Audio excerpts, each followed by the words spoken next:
everybody. We're going to get started today so we can keep on time. Thank you for joining us and our presentation. As you know, October is Cybersecurity Awareness Month, so it is our job and our mission to keep you updated and also provide you best practices. So we're going to cover this topic today. I hope everyone is good. Go ahead and eat your lunch. Your camera's not on, so enjoy away. We're going to touch base on a couple things, kind of go over some of the recent threats are that people are facing, give you some proactive steps, best practices, and then also the role of SOC reporting when it comes to cybersecurity. So I am your host today, Carolyn Powell. I'm the development director here at the firm. I'm going to quickly go through our housekeeping. There is a toolbar to probably your right-hand side of your screen. There is a questions section in there. Feel free to put any questions in there, and we'll get them answered either throughout the presentation or at the end. Mary Ann, hopefully you can hear us. I did see that you popped a note in there, so hopefully it is okay for you. Also, too, there is a handout section. There's a copy of today's presentation in there, the bios of our experts, and also one of the last slides is a resources document. So I did put that in there so you would have all the links. So feel free to grab those throughout the presentation.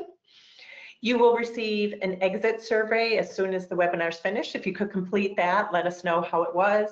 Let us know if you would like to talk one-on-one with Sarah or Anthony after the presentation or in the upcoming weeks, and then other topics you would like to hear.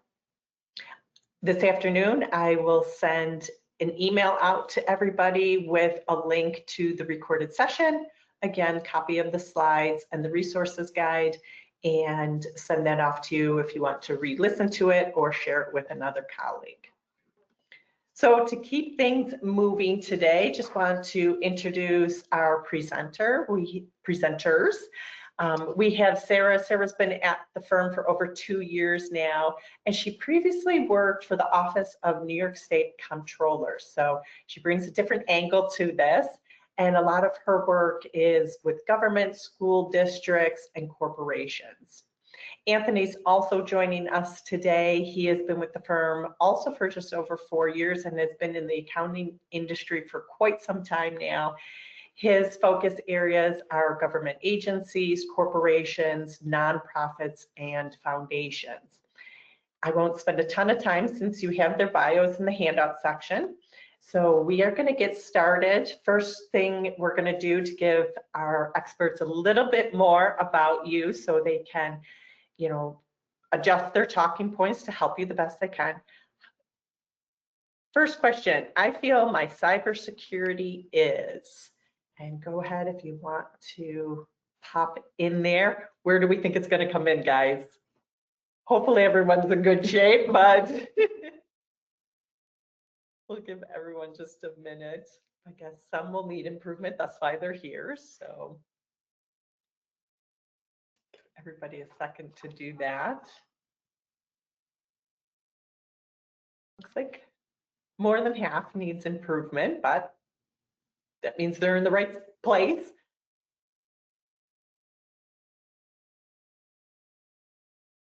All right, and to keep it moving along, I am going to close this out in 3, 2, 1. All right, and I'll just share with the group quickly. Again, most people needs improvement. Some are in good shape and some have no idea. So again, you're in the right spot. My second question to everybody is, how is your cybersecurity set up or managed? Are you doing it in-house, outsourcing it? Again, maybe you have no idea. What are you guys going to guess? How many? Say outsource. Yeah, same. Yeah, think everyone's outsourcing? All right, we'll see what they say.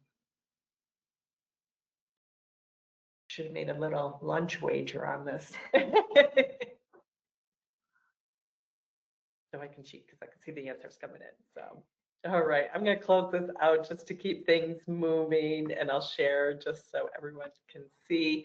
Looks like 2/3 do it in-house and about 1/3 outsource. So that is it for our poll. So that will help our experts, and I am going to turn it over to Sarah to go over our topics and get us started today. Hey everyone, so here's a quick rundown of what we're going to be covering in today's webinar. So we're going to start with an overview of what cybersecurity is, then start going over some of the most common types of cyber threats and how they can affect your organizations. We'll talk about some proactive cybersecurity steps that you can implement at your organization, the role of SOC reporting, and how our firm can support you in achieving your cybersecurity goals. And then we'll wrap up by reviewing some excellent cybersecurity resources that you can keep in your back pocket when needed. So we're going to just start things off with an overview of cybersecurity. So what exactly is cybersecurity? Well, it's the practice of protecting systems, networks, programs from digital attacks, which are typically aimed at accessing, changing, or destroying your sensitive information, extorting money through ransomware, or just interrupting the normal business processes of your organization. IT environments, equipment, tools, and the vulnerabilities and risks that go along with those are continually evolving, which means that our cybersecurity practices need to be constantly evolving as well.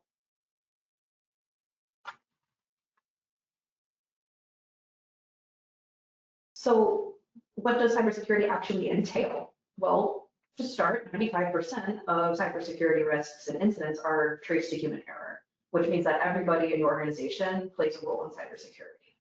There needs to be proper governance in place over IT systems with proper preventive and detective controls. Partnership and collaboration are going to be key to ensuring that your organization is properly protected, from your executives to management to your IT department to your employees and staff and any third-party vendors that may have access to your buildings or systems. Everyone needs to be involved in protecting your organization and participating in proper cyber hygiene. So we have a basic idea of what cybersecurity is and what it entails. So now let's go over the 12 most common types of cyber attacks according to CrowdStrike and how they can affect your organization. And I think we all will be aware that the most common form of cyber attack that we'll see is malware or malicious software.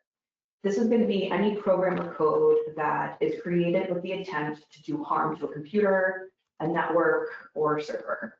And there are many different types of malware attacks. Ransomware is probably one of the most well-known forms.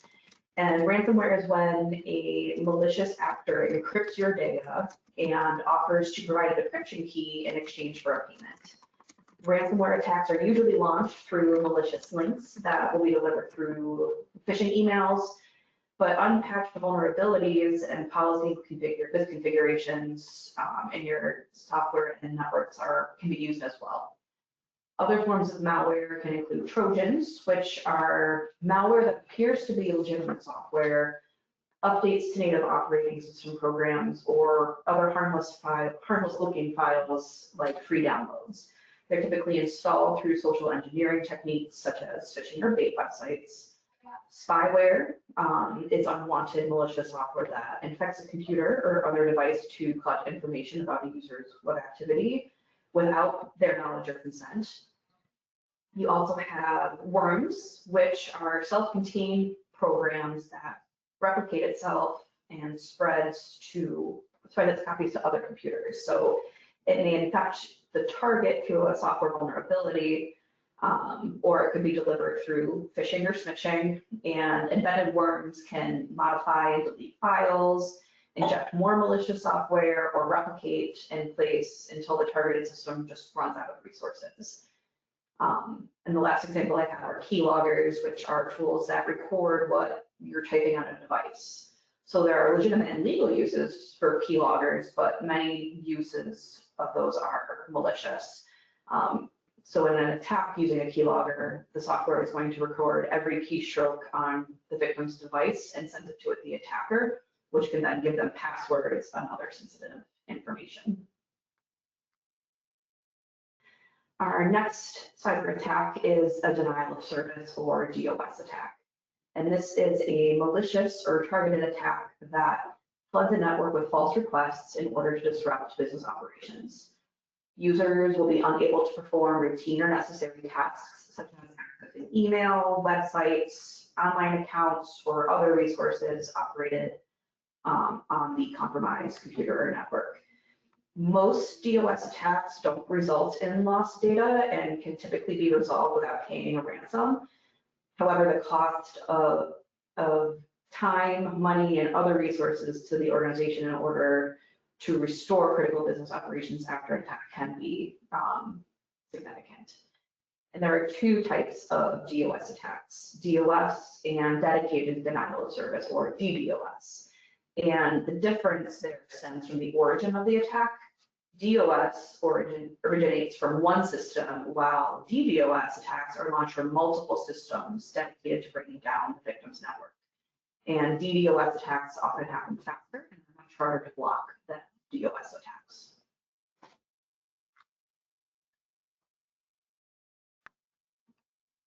Next up, we have phishing.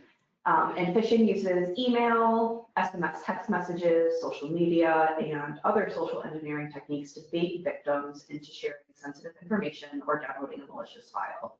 And common forms of phishing include spear phishing, which targets specific individuals or organizations through malicious emails.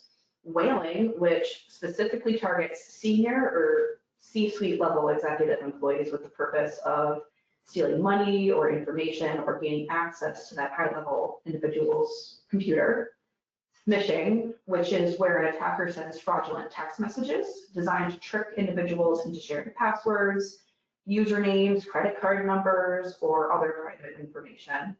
And vishing, which is a voice phishing attack through the use of phone calls and voice messages, pretending to be from a reputable organization or other known person to convince individuals to reveal private and sensitive information. And we're seeing phishing a lot more now in the age of AI, where it's a lot easier to spoof someone's voice and make it seem like it's actually a known person that's coming to you for help or money or resources. It's a lot to keep track of and a lot of different Yes. names to remember. Wow, okay.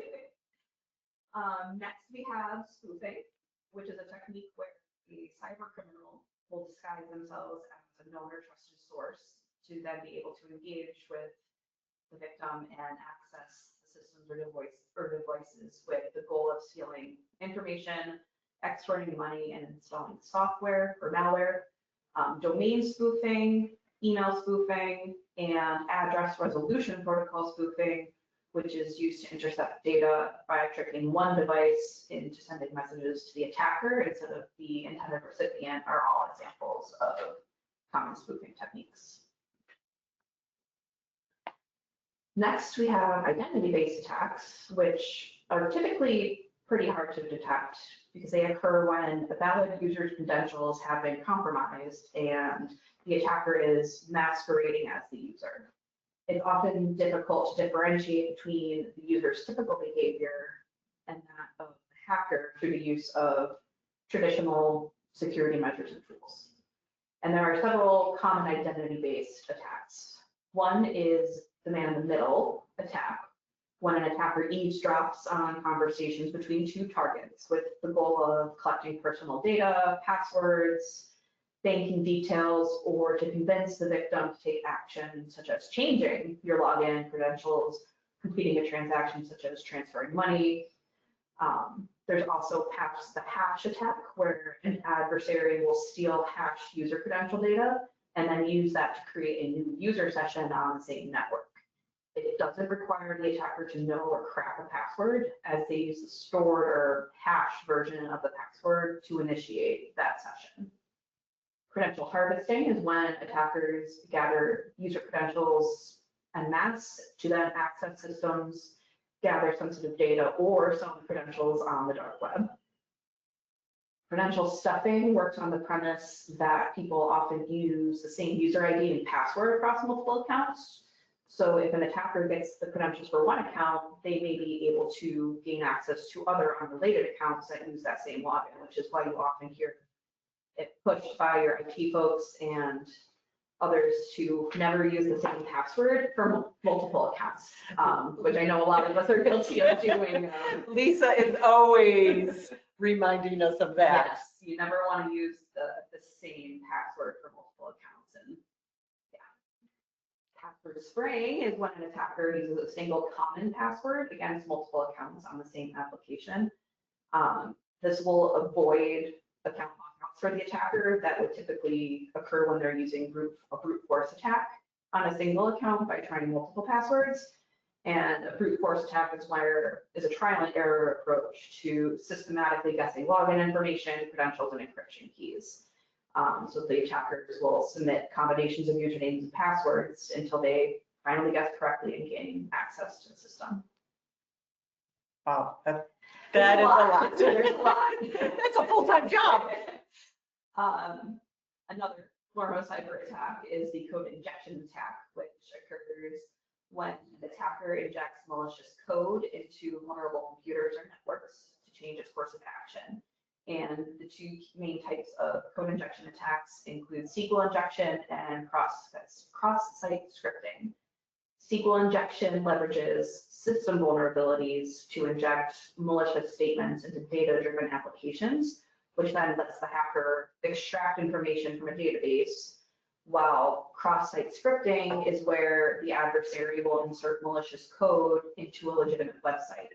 And then the code launches as an infected script in the user's browser when you visit that website, which then enables the attacker to steal sensitive information or impersonate the user. Then we have supply chain attacks, which occur when an attacker targets a trusted third-party vendor who offers services or software that are vital to the supply chain. So they inject malicious code into the application itself in order to infect everyone that uses that app, potentially then affecting multiple organizations. Similarly, hardware supply chain attacks will occur when attackers are able to compromise physical components of devices for the same purpose. Software supply chains are particularly vulnerable though, because a lot of the modern software is not written from scratch. A lot of software today uses many third-party APIs, open source code, and proprietary code, making it easier for attackers to identify software that could have potential flaws or vulnerabilities to exploit. And we've seen that recently in the last few years with PowerSchool for school districts. Recently had a supply chain attack. I believe SolarWinds is another one that had some vulnerabilities over the last few years. So it's something that we're seeing a lot more. Yeah, it's getting so advanced and creative, and it's so hard to actually find that it's different and it's not the real websites you're going to. Yeah. Then we have social engineering attacks, where the attacker uses psychological tactics to manipulate people into taking a desired action. So one example is pretexting, where the attacker will get access to information systems or users by posing false scenarios that gain the person's trust. You also have business email compromise, where the attacker will assume the identity of a trusted user to trick employees or customers into making payments or sharing data. Then disinformation campaigns, which are deliberate efforts to spread false information, especially for political or war-related reasons.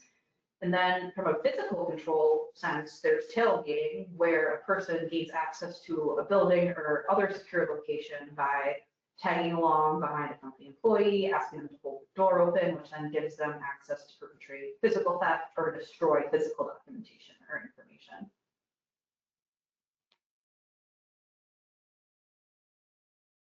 And then we have insider threats, which is where internal actors, such as current or former employees, pose a threat to the organization due to their direct access to the network, sensitive data, intellectual property. And these threats could be malicious or negligent, where an employee or insider could want to cause harm to the organization for personal gain or out of spite, or it could be due to negligence on the part of the employee or organization, either a negligence of knowledge or due care, which is why some of the controls we'll talk about in a second here, such as making sure that former employees' usernames are disabled timely and having good cybersecurity awareness training are key controls. So now that we've gotten a better understanding of some of the more common cyber threats that we face, we'll talk about how you can proactively support good cybersecurity hygiene in your organization. And we want to make sure that we have good preventive and detective measures in place. Preventive measures where we focus on attempting to proactively stop cyber disruptions before they occur, and detective measures where we detect and locate attacks that have already occurred or have begun to occur and then to mitigate them. So let's dive into those. And one of the first key controls that you can have in place is strong cybersecurity governance. And through its actions and policies, the governing board often charts the course for your organization.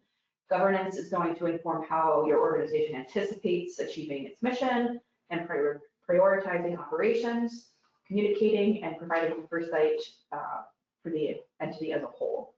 And the board is responsible for monitoring the results of operations, the effectiveness of adopted policies, establishing expectations around roles and responsibilities, and helping to develop a risk management strategy.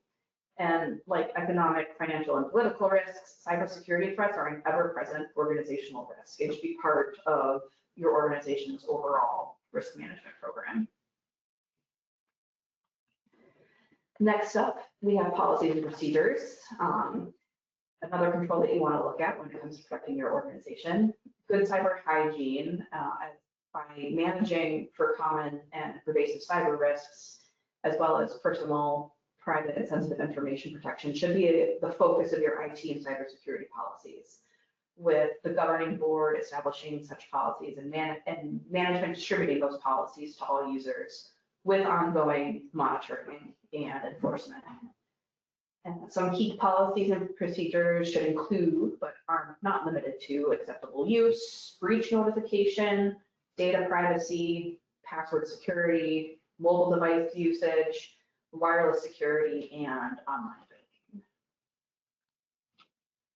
And when it comes to cybersecurity, people are often the weakest link with regards to controls, which is why IT security awareness training is a key part of any form of internal control.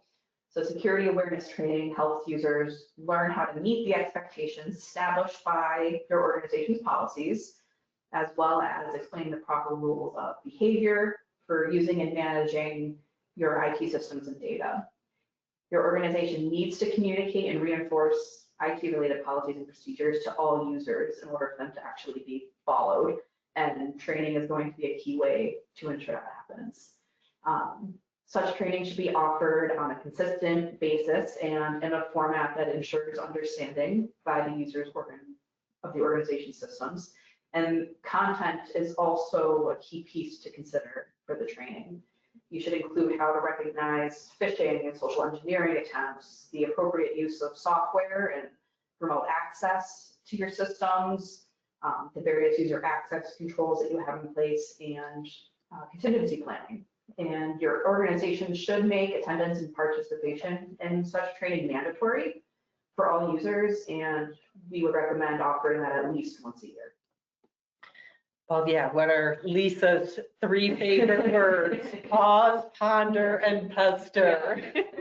She has drilled that in our heads. Absolutely. Even though you're doing it once a year, sometimes it's out of sight, out of mind. Right. So, probably the best practices to even do those more frequently. Absolutely. Maybe quarterly or Yeah. biannually will definitely help avoid any of these type of. Absolutely, yeah. Once a year is like the bare minimum of what you should do. But we've run into clients that we've reviewed in the past that aren't offering cybersecurity training at all. Ooh. So at the bare minimum, you want to have it at least annually, but more often it's definitely better. Now, when an organization will complete that training, would it be done in-house? Is there any other resources that they have where somebody could come in and actually provide that service? Yeah, it could be done either way. If you have your own IT department that is well knowledgeable enough and has the bandwidth to be able to provide that training, that's definitely an option. But there are also services out there where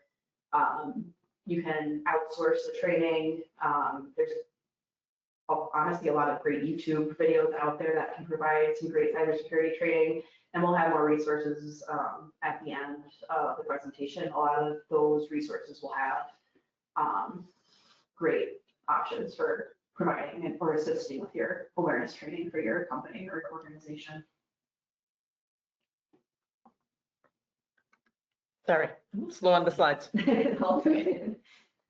Another key control, especially when it comes to mitigating both against some of those supply chain attacks that we talked about earlier, are software updates and patch management. Patches can add features, fix performance bugs, install new hardware drivers, and ensure that updates are installed to address any newly identified vulnerabilities and stability problems with the software. Additionally, maintaining vendor-supported and updated software helps bolster your posture against cybersecurity threats, as unsupported or outdated software is a common initial access point for attackers because you're lacking the critical updates that would address any security weaknesses. And while malware protection and malware, like antivirus software, can help detect malicious software, you should still be actively managing your software and keeping it up to date. Updates can often be automated, and users can be notified when updates are available to download and install. And if you're performing updates manually, you'll want to require users to remain informed of security vulnerabilities and the remediating updates that are available. And only software updates from trusted vendor websites should be downloaded. Updates should not be downloaded from email links or pop-ups. You should always use a trusted network when downloading and installing those updates, and a software is no longer supported by the vendor, you should investigate replacing it with a supported option to make sure that you're making sure all vulnerabilities are kind of plugged and kept away from your organization. You also want to make sure that your organization's user access is properly secured. So users should be assigned access and permissions based on their job descriptions and duties. The assignment of permissions is going to limit a user's access to resources, systems, and data, and it's a critical foundational control to keeping sensitive resources and information safe. When assigning permissions based on job duties and responsibilities, you want to take steps to ensure users aren't granted permissions that are unneeded or that allow for performing incompatible duties without any mitigating oversight. And you should be regularly reviewing permissions for necessity and appropriateness, especially when job titles or duties may change or evolve for your users. Your IT department should also always rename default administrator accounts and ensure that administrator account passwords are changed as soon as possible, as attackers often compile a list of default usernames and passwords based on the equipment used by your organization. User account passwords should be long and unique, different from passwords used for other systems, and not match a list of common, expected, or previously used or compromised passwords, or they should be complex and difficult to guess. And passwords should also be changed immediately upon compromise or periodically otherwise. Multi-factor authentication should also be used. That's where users provide 2 or more different authentication types to verify their identity and gain access. So it could be something you know, the password, passphrase, PIN, something you have, such as a smart card, a mobile or hardware token, or something you are, such as a biometric factor like a fingerprint or voice recognition. It would be the face ID that Apple often uses. MFA is going to increase your security and makes unauthorized access more difficult to help protect against breaches, including ransomware. And lastly, with user access, you should also want to maintain an inventory of user accounts and evaluate the apps and networks and data to identify where multi-factor authentication should be implemented, where it can't be implemented, and determine an implementation timeline. we would recommend starting to implement MFA in the greatest risk areas. So for users with high privileges, for key officials, and then look at prioritizing based on applications, critical systems, and sensitive data.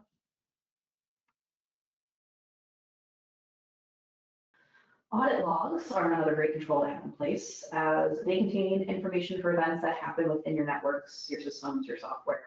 They can help determine who accessed data or systems, what was accessed, when they were accessed, and where data or systems were changed.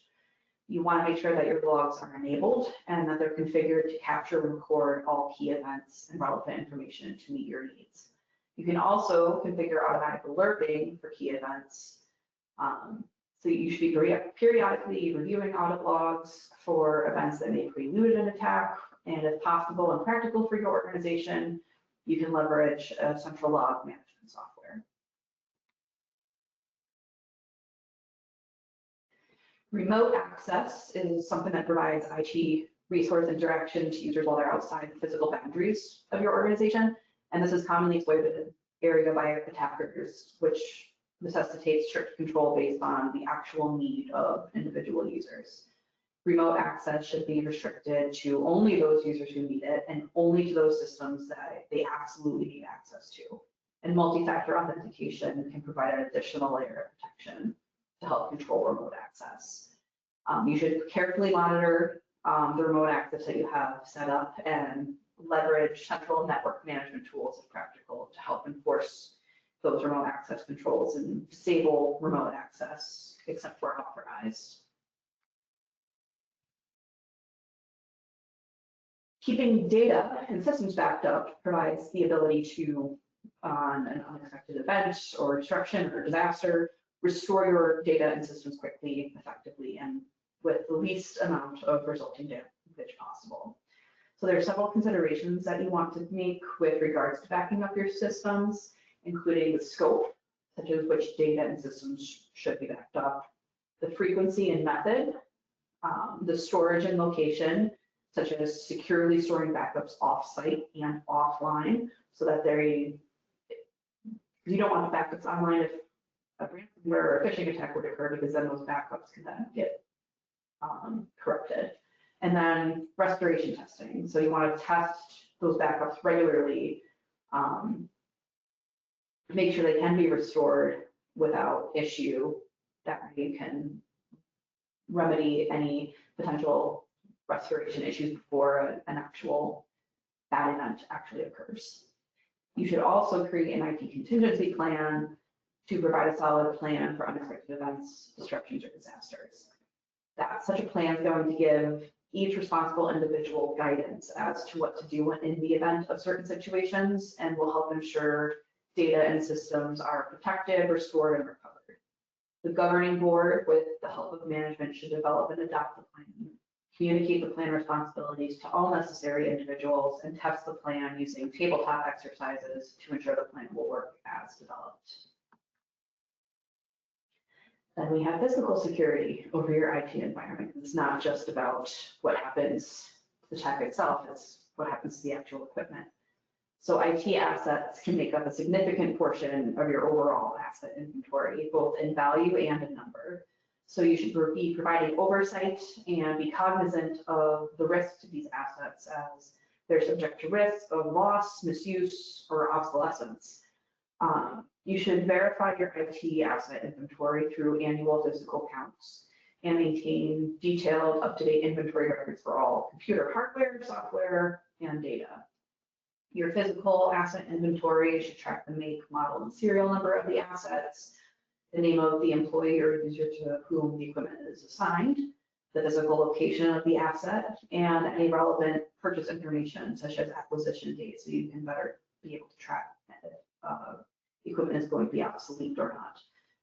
Software inventory should track the description of the software, the version being used, a description of the computers on which the software is installed, and a description of which users have access to software and the number of licenses being held. And then environmental controls for your server rooms and overall IT environment are also important. So having universal power supplies, smoke detectors, fire alarms, fire extinguishing systems, protection from water damage, and then just simple controls such as guards, gates, and locks will help make sure that your infrastructure isn't at risk.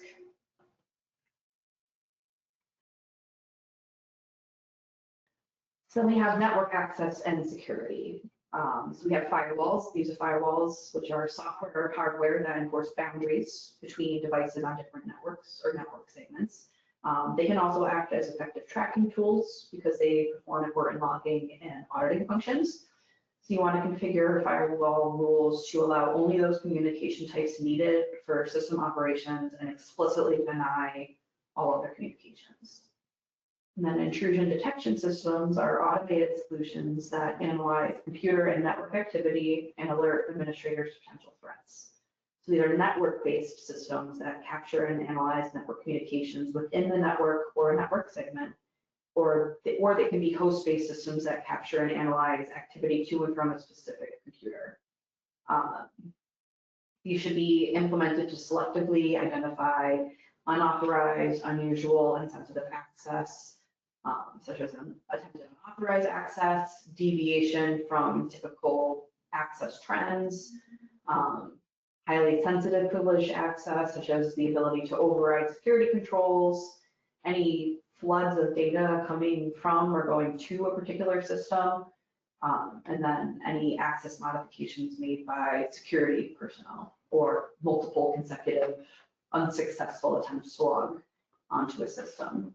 And then lastly, with network access, we have wireless technology, which we want to make sure it's properly controlled through the use of policies and procedures, making sure all access points are clearly identified so that you can identify any unauthorized access points and deactivate those as soon as possible. You want to be aware of the location of each access point and their broadcasting power to be sure that your wireless networks can't be accessed from outside of your organization's perimeter. And then the SSIDs and default names should always be changed on your wireless access points, and the names that you change them to should exclude any identifiable information about the organization. And then you always want to use encryption, the most up-to-date version of encryption for your wireless networks. And lastly, for controls, That's a lot. there's a lot when it comes to this stuff. When it comes to working with third-party vendors, your organization should always have contracts or service level agreements in place. These are going to help facilitate your organization's oversight of third-party vendors and clearly identify a variety of service expectations among other key provisions, such as specific measurable performance targets. You should consult with legal counsel on your contracts and your SLAs, as they can provide expertise and suitable contract language about the level of service to be provided and to help ensure that your entity doesn't take any missteps in contractually arranging IT or other services. That is what I have for you on cybersecurity control. All right, thank you. Great, thanks, Sarah. That was a lot of A information. lot of information. And none of it is more important than, than any of it. It's all very important when it comes to cybersecurity. What I'm going to talk about a little bit today is SOC reporting and how SOC reporting can not only help a company get comfortable over their IT controls, their financial reporting controls, but also it's required for a lot of different regulatory requirements that are in need of SOC reporting. Organizations have to get this requirement, this audit completed. So let's talk a little bit about what is SOC reporting. First of all, SOC, SOC stands for System and Organization Controls. These reports are independent audits. So when you think of audit, you think more financial, but all the information that Sarah talked about, whether it's vendor agreements, network access, logic controls, physical security, governance, that is all information that is tested during a SOC report during that audit. There's two separate types of SOC report, main types. SOC 1, which is over internal controls over financial reporting, and SOC 2, has to do with information technology and the fund service trust criteria. The purpose of SOC reporting is the main goal is to build trust with stakeholders and demonstrate how an organization safeguards its sensitive data, but also manages its risks and provide assurance over financial reporting controls. SOC reports are often shared with clients, regulatory agencies, partners, vendors, sometimes customers will require a SOC organization to be SOC 2 compliant. We'll talk a little bit more about the difference between SOC 1 and SOC 2. Where did this reporting come from? The framework that is followed, they were both developed by the AICPA. SOC 1, as I mentioned before, talks about internal controls over financial reporting. SOC 2 focuses more on the 5 service trust criteria, which was established by the AICPA, and that involves security, availability, processing integrity, confidentiality, and privacy. Your organization may only have a couple of those attributes. Some may have 2, some may have all 5. And again, when we're assessing your organization, we're going to be able to identify which of these trust criteria would be applicable to your organization and what would be needed by whether it's a regulatory agency or a customer or vendor.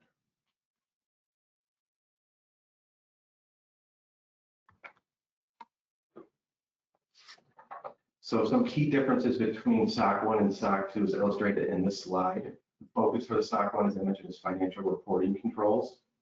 SOC 2 is based on the trust service criteria, and again, those are both frameworks of the AICPA.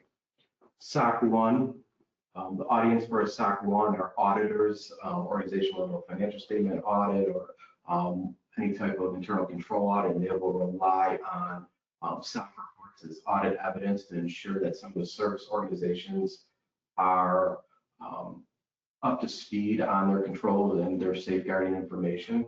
For SOC 2, again, they're going to be for clients, partners, regulatory agencies, vendors, major customers,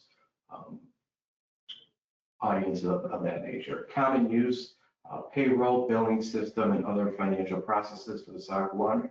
SOC 2, if you're using a model of software as a service, that would be applicable to SOC 2. That's common use there, cloud services, and any type of data processing. When you get to report types, there's two types of report types. A type 1, SOC 1 or SOC 2 type 1, or SOC 1 or SOC 2 type 2. Type 1 will show the design and controls at a specific point in time, where SOC 2 will assess the design, but also assess the operating effectiveness of that organization over a period of time, whether it be 6 months or a year for your particular organization. Understanding SOC 1. Again, you're going to see the acronym sometimes if you're looking at the SOC 1 report, ICFR. And again, that stands for Internal Controls Over Financial Reporting. These are designed to help organizations and their auditors understand how services may impact the accuracy and reliability of financial statements. Why does it matter? A lot in today's day, there's a lot of outsourcing going on the organization. So you want to ensure that the company, completing that outsourcing is providing their controls properly, and a company that is still bearing that responsibility for their financial. SOC 1s also provide that service providers have control in place to protect any financial data at a minimal risk. Certain organizations that are required to have or choose to have SOC 1 or a SOC 2 audit are payroll processors, billing service operators, any banking or financial institution is required to have these type of engagements completed. Insurance companies, anybody who's processing any type of claims, whether it's a bank or a student loan platform or any type of loan processor. So any organization that's handling any sensitive financial data that could affect the organization's financial reporting. So again, the type 1 report is the design of controls at a specific point in time, and type 2 assess both the clients and operating effectiveness of those controls, whether it's a 6-month or 12-month period. Understanding SOC 2 controls are related to the AICPA 5 Trust Service criteria: security, availability, processing integrity, confidentiality, and privacy. Security is a mandatory criteria that has to be tested with any SOC 2 engagement. That will ensure that systems are protected from any unauthorized access. Certain controls that will be in place that your organization would have, a lot of items that Sarah talked about: firewalls, multi-factor authentication, access controls. The other 4 items are going to be particular to your organization and how your organization is processing information or transactions. For example, availability confirms systems are available for operation. Some controls in place for availability security will be having a disaster recovery plan, data backups, any type of system monitoring. Processing integrity verifies the system's processing is complete. For example, if you're a loan service organization, you're ensuring that interest calculation on a payment is properly made and gets to the client's statement accurately and timely. Those are items that are included with processing integrity. Confidentiality protects sensitive information from unauthorized disclosures. Billing systems, customers' financial data, limiting access to that information is an example of confidentiality. And lastly, privacy. Everybody gets their privacy notice from their bank or their insurance companies laying out that your information is private. A lot of healthcare organizations that are in compliance with HIPAA have to follow these privacy guidelines. So that information. So again, these 5 criteria, security being mandatory, the other 4 will be applicable based on your organization, how it operates, and what it's doing in its day-to-day activity. SOC reporting process. This slide will illustrate the process when you're having this type of engagement done. First step would be scoping, identifying what your organization needs. Are they in need of a SOC 1 audit? Are they in need of SOC 2 audit? If they're in need of a SOC 2 audit, what criteria is going to be applicable for that organization? Once that is determined, there is a readiness assessment. In these reports, they're quite long. They could go to 50, 60, 70, sometimes even more pages. They have auditor's report, management assertion, but they also have a description of services, which basically lays out the organization's services and how information technology and financial reporting is applicable to them. So in this process, if you are new to SOC engagements and it's your first one, a control matrix and a system of descriptions have to be provided. Those will take some time, they're lengthy, but it really lays out a nice framework of your organization. And at that point, you'll be able to identify any gaps in any type of internal controls or related documents, whether it's policies and procedures, verification of certain policies, any type of gap items and controls. We will be able to take a look at and identify where they are and figure out any remedies to stop that control, to mitigate that risk. The audit field work, again, a lot of testing there, a lot of information, which Sarah talked about earlier in the presentation. For example, Sarah mentioned certain employees can get access to the control room. For example, we will ensure that only authorized individuals have access to that control room during particular audit tests. We will test access controls, logistical controls, and anything else which is identified in the control matrix will be tailored to the organization. And then we have issuance of the report. So again, once the report is issued, any type of exceptions or issues will be outlined in the report, and we will be able to go ahead and provide any feedback or recommendations during the report to ensure that information is safeguarded, whether it's financial reporting or information technology. Some benefits to the organization of SOC reporting. First and foremost, it builds clients' trust and credibility. A lot of organizations are handling sensitive data, so identifying that and ensuring that that information is being properly safeguarded is very important to organizations. Governance and compliance practices, again, tone at the top is very important. Are those trainings going on? Is everybody reading those acceptable use policies? Are people having that training done at least annually or quarterly? Are the trainings effective? So those are all items that are benefits to an organization. Strengthen internal controls and risk management. And also in a lot of cases that helps meet regulatory and contractual requirements, whether it's from a customer, from a vendor, from audit requirements. So again, supports compliance with their frameworks and fulfills any contract clause that organization might have with any of their major customers or vendors.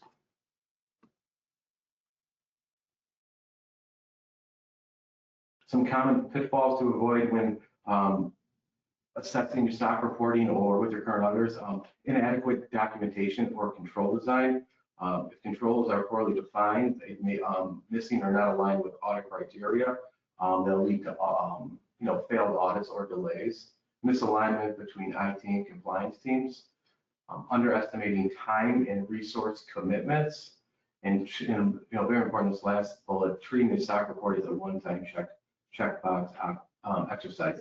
You may be required to have it for any particular reason, but it is a very good exercise, and the whole point of it is to try to identify any issues or gaps in the internal controls and financial reporting, but also in any type of cybersecurity risks.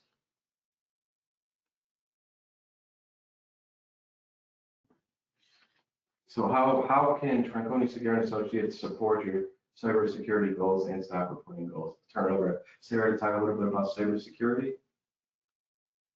Yeah, so as far as cybersecurity goes, Tranconi Segura can assist with risk assessments and internal control reviews, where we can come out and assess your cybersecurity and IT risk and help identify key controls that are already in place, as well as provide recommendations for any missing key controls. And then we can also assist with performing internal audits, where we can go in and review and test your key controls that you have in place over cybersecurity and your IT operations, including walkthroughs, other tests, and provide recommendations to improve and strengthen the controls that you have in place. And in regards to SOC reporting, we can assist you with scoping and your readiness assessment. Again, as I mentioned before, assisting in defining the scope of the engagement, what engagement you're looking for, what service criteria would be applicable to your organization, what requirements that you do have with any particular regulatory agents or customer or vendor or financial institution. Control, design, and documentation support. We can assist with designing controls that align with either your SOC 1 or your SOC 2 criteria. We have templates and guidance for documentation policies and procedures that we could assist with. And of course, we could also assist with providing an independent audit, testing the controls, reporting on the controls for either SOC 1, SOC 2, whether it's type 1 or type 2 audits and test of controls, and issue our formal report. So whole slew of items I think our firm can help you with, whether it's cybersecurity, SOC reporting, or any type of items.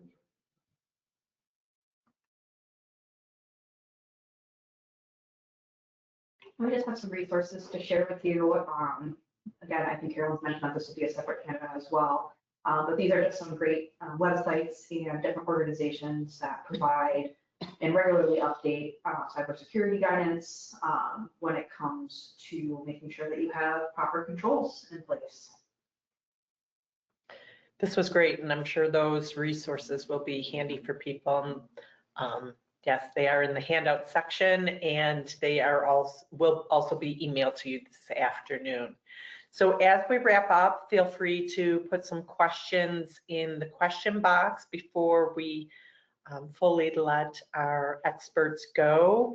I do want to have one more poll. So I'm going to put that out there. Based on what you learned today, how are you feeling? So hopefully it's positive. Hopefully not too many people are scared or have too much homework to do. Yeah. Well, and again, it changes so rapidly, and unfortunately, they're just coming up with new ideas and new ways to break in that it's just constantly monitoring and adjusting and improving what we're doing to keep up with them. So, It's an ever evolving process. yeah. All right. So I'm just going to close this out to keep us within the hour. I will share though the results. Definitely some people need some improvements. So hopefully they now have some tools on how to do that, and we can help, or, you know, however they're going to go about it. Again, if you have any questions, feel free to put them in there. It does look like one came in from Sarah. I'm not sure if Sarah or Anthony wants to take this one. Reliable vendors that you would recommend. I guess I would have a follow-up question as far as when you are looking for a vendor, is there a specific purpose to the vendor that you're looking for help with when it comes to your IT or your cybersecurity? That would definitely, for phishing simulations, okay. I can definitely come up with a list of some good phishing simulation vendors for you and get back to you. Great. Yeah, which the cybersecurity budget look like for a small consulting firm? Again, that's a tough question based on what you consider small or large. It also depends on what type of information the firm is holding. You know, important client information, which I'm assuming it would. Again, it's hard to put a dollar on that amount. You know, you really have to look into it and evaluate, you know, what its controls are now, and then evaluate it at that particular point. Yeah, and again, to your point of what are you holding, how much value is that? Is it basic names and addresses, or how deep does that information Do go? you have like PPSI, such as social security numbers, banking information? Are you dealing with HIPAA information? But we have been seeing a large increase in not only budget, but actual expenditures of organizations, cybersecurity, IT. So a lot of organizations are outsourcing to a third party. Yep. And that can become costly based on the services. Right. So, and as far as like what company size warrants an internal IT department, that would kind of tie into how you're structuring your budget and what would be most cost effective as far as hiring someone with the expertise for an internal IT department or outsourcing that. So looking at the cost benefit analysis of third party costs versus payroll and benefit costs for an internal department. And also you do see a hybrid approach a lot now. Yeah, They might have absolutely. one IT person or two IT people and then outsource certain services. Right, so there could be an IT director for the company, but then they outsource their techs for handling the day-to-day ticket operations, help desk tickets, that sort of thing. Great. If you have any other questions that our experts can answer, feel free to put them in there as we wrap up and come up on the hour. I am going to just share quickly, we have a bunch of webinars still coming up this month, an in-person event, and also November and December are packed full of more webinars. Again, our mission to keep you updated on what's going on in different aspects of your business and also give you best practices. So we have an in-person event coming up, Unlock Hidden Profitability, and then a webinar on unlocking tax savings through cost segregations. Cost segregations are great for if you're doing new construction, expansions of your current building, anything kind of in that construction world. So if you are, definitely jump on that one. That does take us exactly to 1 o'clock. Thank you for keeping us on time, experts. And we look forward to seeing everybody in a future webinar. Feel free to reach out if you need anything, have additional questions, and please complete the exit survey as soon as I log us off. Okay, thanks everyone.